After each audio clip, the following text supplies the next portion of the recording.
Hello everyone, welcome to my channel. So let's understand that why the animal cages and their living places should not be near the kitchen.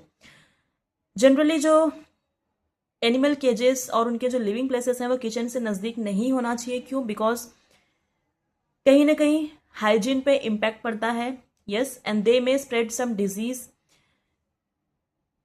उनके जो hairs होते हैं वो गिर सकते हैं अपने खाने में, या तो फिर कुछ इंसेक्ट्स पेस्ट अट्रैक्ट हो सकते हैं, वो आ सकते हैं. ओके, तो ये कुछ रीजंस हैं. ये तो फिर उनको अगर कुछ डिजीज हुआ है तो वो भी ट्रांसफर हो सकता है. So these are some of the reasons why animal cages and the living places should not be near the kitchen. Kitchen से दूर ही रखना चाहिए. Next question is depending upon which symptoms rabies can be identified. So the main symptom क्या है? Hydrophobia. Main क्या है? Hydrophobia, जिसकी वजह से क्या हो जाता है, पता चल जाता है कि ये पर्सन को रैबीज हो गया है.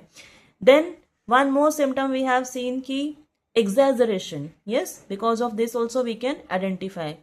Then next is what? Fever आ जाता है कुछ वीक्स में. So because of these things we can identify कि ये पर्टिकुलर पर्सन को रैबीज है. Then next is what? B, non infectious disease. Now we are going to start with non infectious disease. अब इसमें नॉन इन्फेक्शियस का मतलब क्या होता है कि अब तक हमने क्या देखा? इन्फेक्शियस डिजीज, जैसे कि सर्दी हो गई. अगर हम छींक रहे हैं और कोई हमारे बाजू में है तो उसे भी सर्दी हो जाएगी. यस, और अगर किसी ने नोज, दोनों, अगर नोज नहीं कवर किया गया है, जो छींक रहा है अगर उसने नोज नहीं कवर किया है तो उसके आसपास जितने भी लोग हैं सबको सर्दी हो सकती है.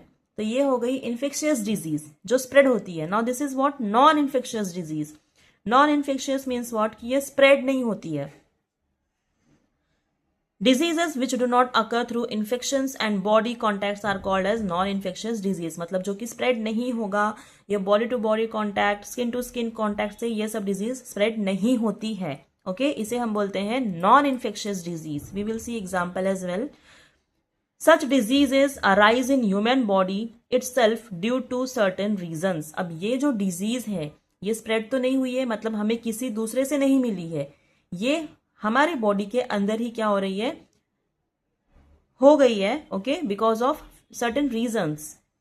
जैसे कि first is what? Cancer. For example we will see cancer. अब ये कैंसर एक्चुअल में होता क्या है? बहुत आप लोग ने सुना होगा कि कैंसर हो गया, कैंसर हो गया. कैंसर का कोई ट्रीटमेंट नहीं होता है.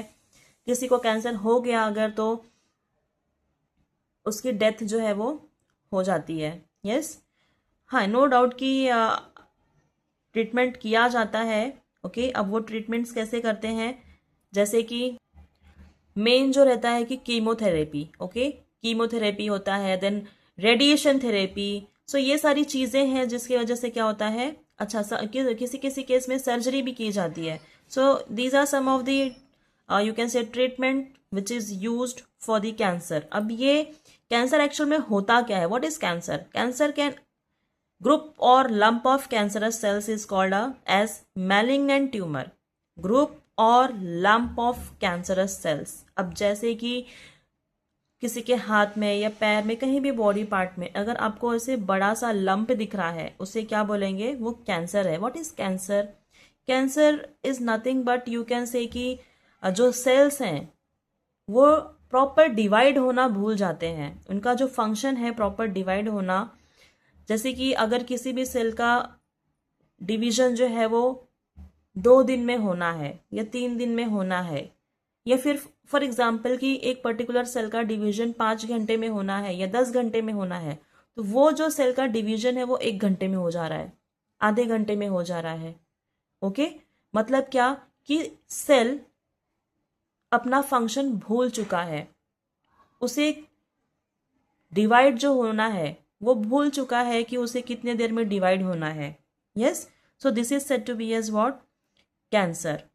कि वो किसी तरह से भी बस डिवाइड होना जानता है, बस खुद को मल्टीप्लाई कर रहा है, बट वो सेल को नहीं पता है कि उसे कितने टाइम में होना है, किस तरह से होना है. प्रॉपर डिवीजन सेल भूल चुका है. ओके, वो सेल अपना फंक्शन भूल चुका है.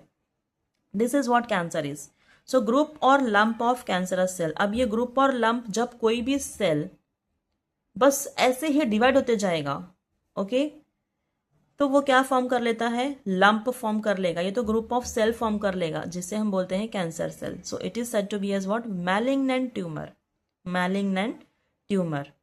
Cancer can occur in various organs like lungs, mouth, tongue, stomach, breast, uterus, skin and tissues like blood.